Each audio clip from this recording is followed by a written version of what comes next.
And ODM leader Oburu Odinga, Wiper Party leader Kalonzo Musyoka, and DCP Party leader Rigathi Gachagua met at the residence of Machakos Senator Agnes Kavindu during a visit to condole with her over the loss of her son Moses Muthama Nduya. The leaders called for unity, urging Kenyans not to allow political differences to divide the country. Kalonzo maintained that no intimidation or political maneuvering can erase the memory of those who lost their lives during the anti-government protests, saying their sacrifice must not be in vain. Willie Lusige reports. A rare meeting between DCP party leader Rigathi Gachagua, Wiper leader Kalonzo Musyoka and ODM's Oburu Odinga in Machakos raised eyebrows as the three came together during a visit to condole with Machakos Senator Agnes Kavindu. The leaders visited the home of Kavindu, who alongside former Senator Johnson Muthama lost their son Moses Muthama Nduya. As we mourn the departure of our son here, Moses, tuendelee na kuwa nguvu.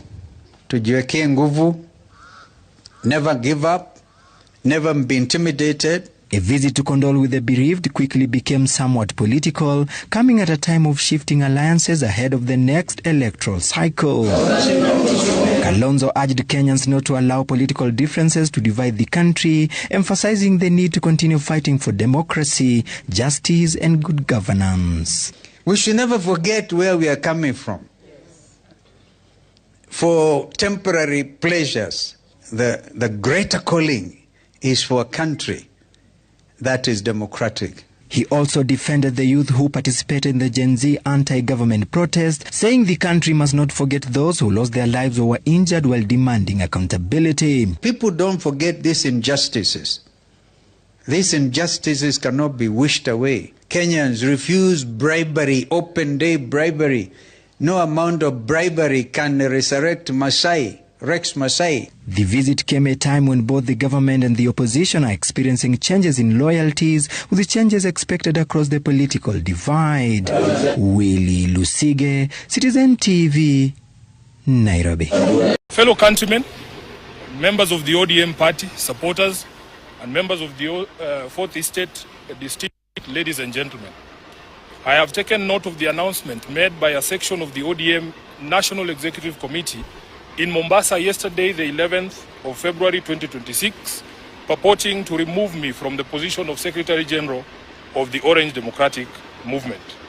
Let me state without fear of contradiction that this action is illegal and procedural and a blatant violation of the ODM Constitution as well as the principles of natural justice.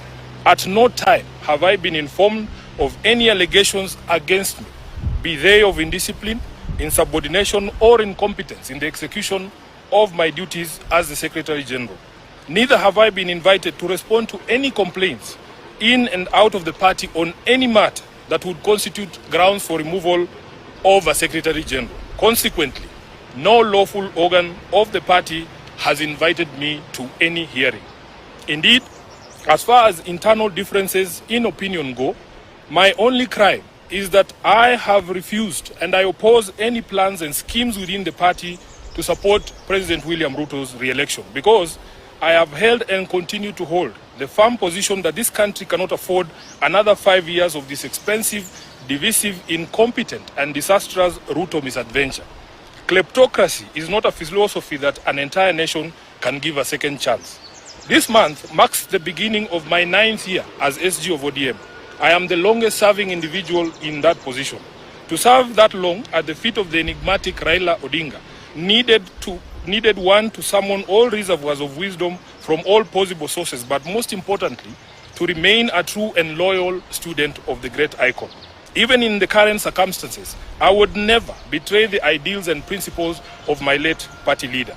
I have served this party with loyalty, diligence, and unwavering commitment, because I had a leader in Raila who nurtured young people and young leaders and knew how to bring competing interests and egos into one functional movement. Together, we have defended the Constitution, strengthened internal party structures, and safeguarded the voice of millions of Kenyans who believe in social justice and accountable leadership. My record speaks for itself, and it always will. It is in public domain that my opposition to the party's dalliance with Ruto started long before the Right Honorable Raila passed on.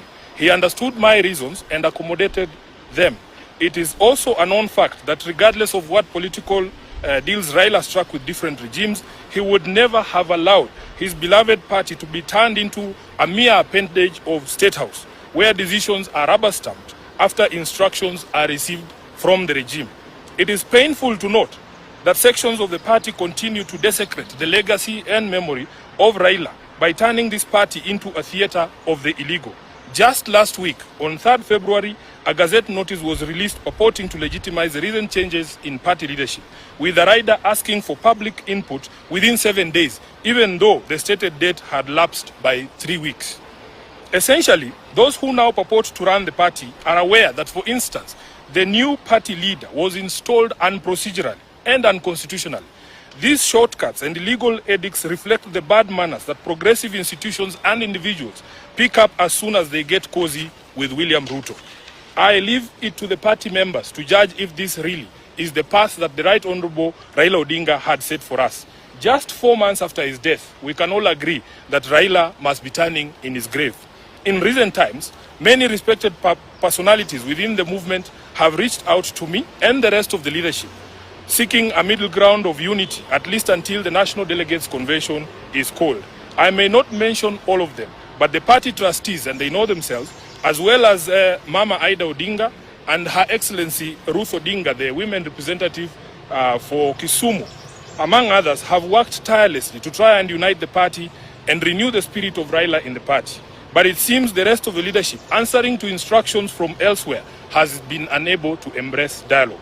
I want to assure our members across the country that this is not about positions. It is about principle. It is about protecting the integrity of our party. It is about ensuring that ODM remains a democratic institution governed by rules and not by impulses. And whatever actions I take from here, obviously after wide consultations, I will do so with my head held high, knowing full well that I have never once let down my leader, the Right Honorable Raila Odinga, or the members of this party who are its backbone. As I said in Busia, Raila did not raise cowards. He did not teach us to run away from hardship or challenges, but to confront them head-on. Our party constitution places a responsibility on us to fight for ODM, and fight we shall. Through all lawful means, we shall fight for this great institution until the very end. We will challenge every illegality in the courts of law and in the court of public opinion. Surrender is not an option for us. I urge our members to remain calm, steadfast and committed to the ideals that brought us together. ODM is bigger than any individual, and it must remain anchored in justice, transparency and respect for its own constitution. Even as we confront the spectacle of stagnation against progress and liberal versus conservative clashes in our politics, we shouldn't fall for the allure of easy largesse and cheap promises made to the electorate for the sole purpose of perpetuating the age-old slavery visited on citizens of this nation by a regime lacking in legitimacy. I remain a loyal member and the duly elected Secretary General of the ODM party. I remain committed to the struggle for a fair, just and democratic Kenya. As I navigate this period, I ask for your prayers and goodwill, but most importantly, for all of you to remain vigilant in guarding the freedoms that Raila Odinga taught us never to compromise over. We are the generation that will reach Canaan, as envisaged by the late Raila Amolo Odinga, and nothing will distract us from this endeavor. I am grateful to all of you for all the messages of support, and I want to assure you that we will be back to the grassroots, bigger and more energized, beginning this Sunday in Kitengela. Thank you very much, and God bless you.